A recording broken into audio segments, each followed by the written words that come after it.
Shalom, this is Yitzchak Ruvain of the Temple Institute in Jerusalem. I'm here with Rabbi Chaim Richman, the world's foremost expert on the red heifer in the English language. Rabbi, what are we looking at right here?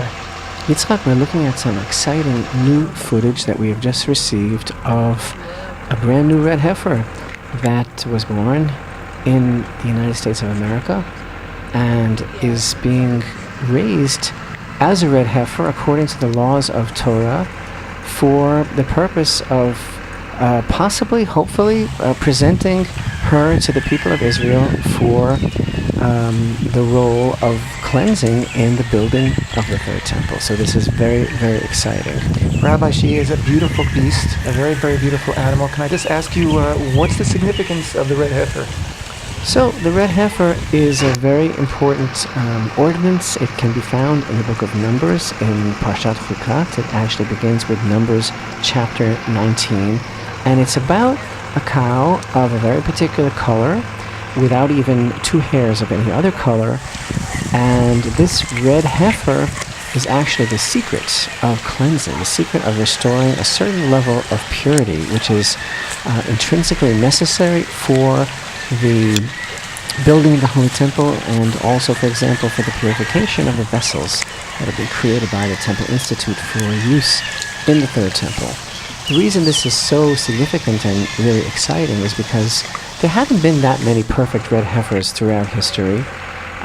They may not be that unusual in nature, but for a red heifer to be without any of the blemishes, whether internal or external, the physical blemishes that are so common in the animal kingdom that would disqualify her, that heifer would have to be isolated and raised from a certain age, a certain way.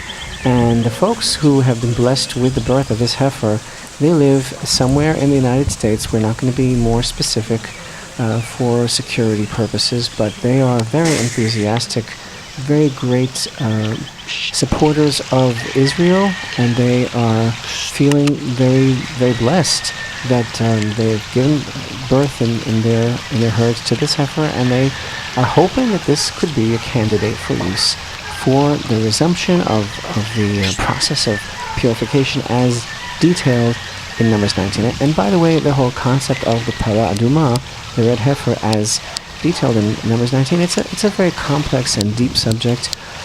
Our viewers can log on to www.templeinstitute.org and go to the red heifer link in the menu bar to learn more about the background and details of this amazing concept and why it is so imperative, and why, in fact, the God of Israel determined through his wisdom that the ashes of the red heifer is the secret to the restoration of purity in the world. Rabbi, this red heifer is about 5 months old, I believe? This heifer is just about 5 months old. She was born back in the month of Shvat, which was January. She is actually an Angus and Galvia mix.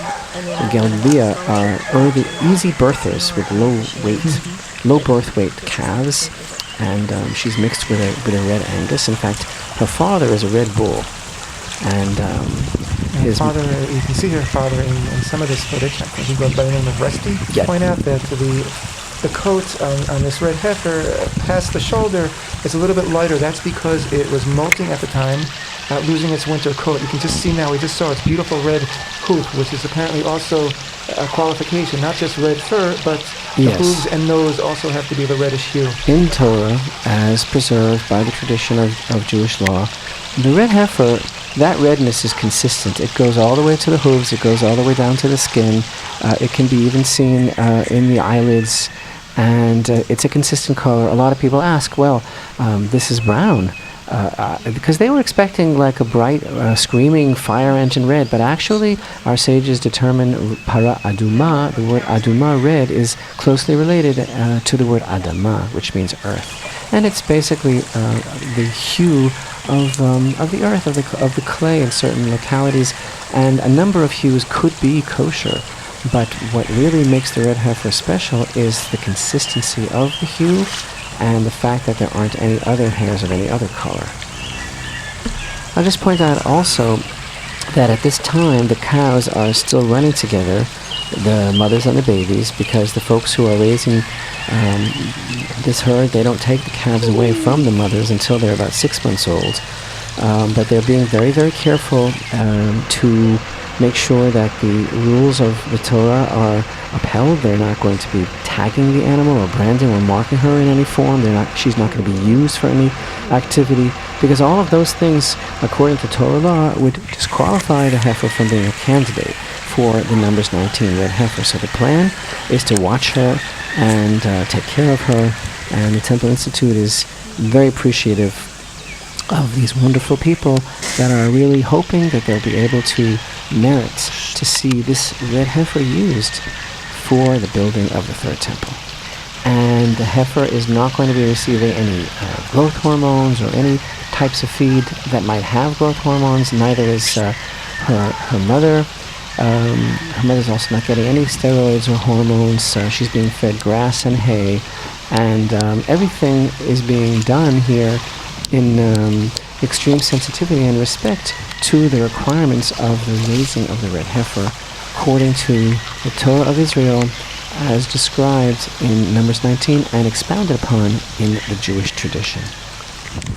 You know, every time a red heifer is sighted, we try to stay on top of the situation. We try to be informed. There have been a number of red heifers born in recent years that have become disqualified for one reason or another, the sprouting of white hairs. We're all excited about this one and watching with tense anticipation, since there is a tradition that all throughout history there were 9 perfect red heifers that were used for the cleansing and the purification, and that the appearance of the 10th red heifer is associated with the advent of the Messianic era and the rebuilding of the temple, the third temple.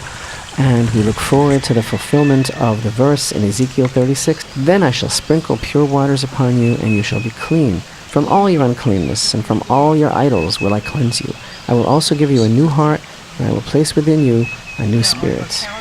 And may it be God's will that we all merit soon to see the rebuilding of the third temple.